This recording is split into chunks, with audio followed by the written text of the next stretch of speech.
కల్కి అని ఆ అవతారం రాలేదు, కానీ మనకి వ్యాసవాక్కు ప్రమాణం. వ్యాసుడు చెప్పాడు కాబట్టి అది ప్రమాణం. 10వ అవతారమైనటువంటి కల్కి అవతారము ఎప్పుడు వస్తుందో వ్యాస భగవానుడే చెప్పాడు.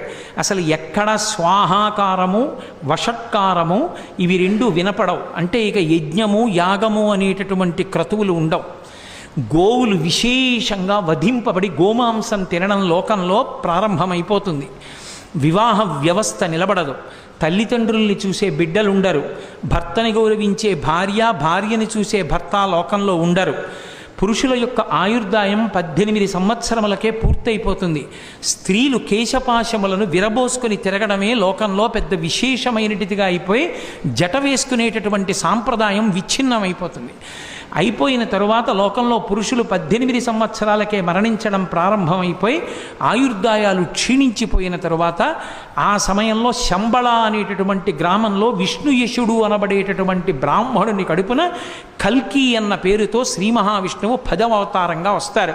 అది ఎప్పుడు అంటే కలియుగం చిట్ట చివరిలో, కృతయుగానికి ప్రారంభానికి మధ్యలో ఆయన అవతరించారని గుర్తు ఏమిటంటే పాపులందరికీ భంగధర వ్యాధి వస్తుంది.